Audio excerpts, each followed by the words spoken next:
Namaskar, Jai Shri Krishna, rejuvenating text 11, text 12 and text 13 of chapter 18, Maharaj Pariksit cursed by a Brahman boy of first canto creation of Srimad Bhagavatam, text 11, Rushaya Uchuha Sut Jiva Samaha Saumya Shashvatir Vishadam Yashaha Yastvam Shamasasi Krishnasya Martya Namamrutam Hinaha. The good sages said, O grave Suta Goswami, may you live many years and have eternal fame, for you are speaking very nicely about the activities of Lord Krishna, the personality of Godhead.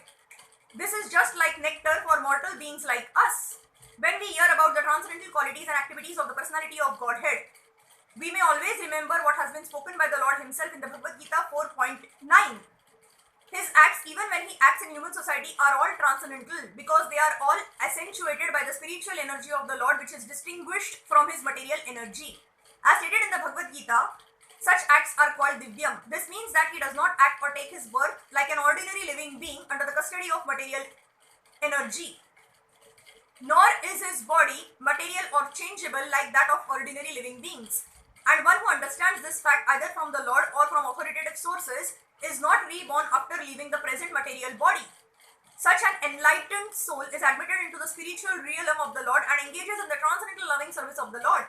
Therefore, the more we hear about the transcendental activities of the Lord, as they are stated in the Bhagavad Gita and Srimad Bhagavatam, the more we can know about his transcendental nature and thus make definite progress on the path back to Godhead. Text 12. Karman yasmin nashavase dhumratmanam bhavana apayayati govinda pada padma savam madhu. We have just begun the performance of this fructive activity, a sacrificial fire, without certainty of its result due to the many imperfections in our action.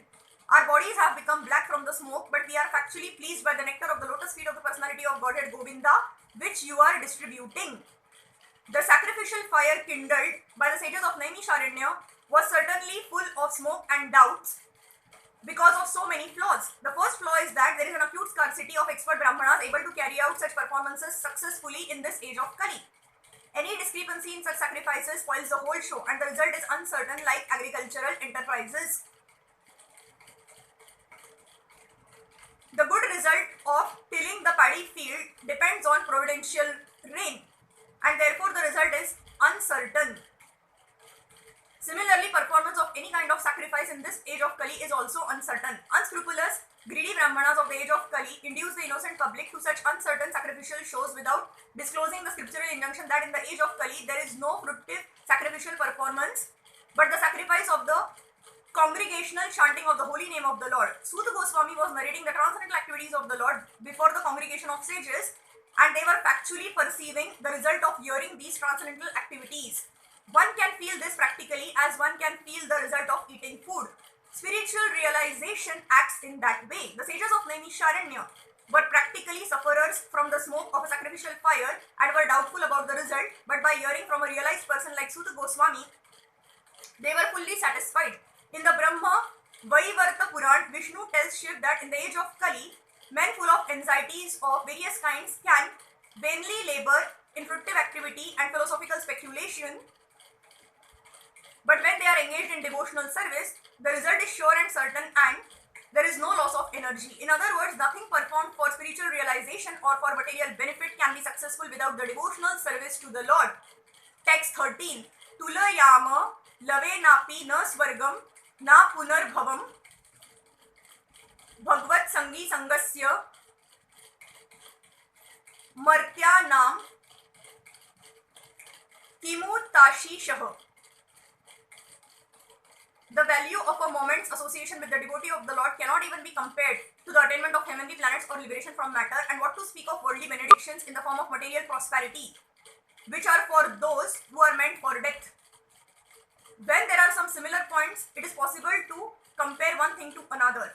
One cannot compare the association of a pure devotee to anything material. Men who are addicted to material happiness aspire to reach the heavenly planets like the moon, Venus and Indralok, and those who are advanced in material philosophical speculations aspire after liberation from all material bondage. When one becomes frustrated with all kinds of material advancement, one desires the opposite type of liberation, which is called a punarbhava or no rebirth. But the pure devotees of the Lord do not aspire after the happiness obtainable in the heavenly kingdom, nor do they aspire after liberation from material bondage. In other words, for the pure devotees of the Lord, the material pleasures obtainable in the heavenly planets are like phantasmagoria, and because they are already liberated from all material conceptions of pleasure and distress, they are factually liberated even in the material world. This means that the pure devotees of the Lord are engaged in a transcendental existence, namely in the loving service of the Lord, both in the material world and in the spiritual world. As a government servant is always the same, either in the office or at home or at any place, so a devotee has nothing to do with anything material, for he is exclusively engaged in the transcendental service of the Lord. Since he has nothing to do with anything material, what pleasure can he derive from material benedictions like kingship or other overlordships, which are finished quickly with the end of the body? Devotional service is eternal, it has no end because it is spiritual. Therefore, since the assets of a pure devotee are completely different from material assets, there is no comparison between the two. Suta Goswami was a pure devotee of the Lord, therefore his association with the rishis in Naimisharanya is unique. In the material world, association of gross materialists is veritably condemned. The materialist is called Yoshit Sangi, or one who is much attached to material entanglement, woman and other paraphernalia. Such attachment is conditioned because it drives away the benedictions of life and prosperity. And just the opposite is Bhagavata Sangi, or one who is always in the association with the Lord's name, form, qualities, etc. Such association is always desirable, it is worshipable, it is praiseworthy, and one may accept it as the highest goal of life. Thank you.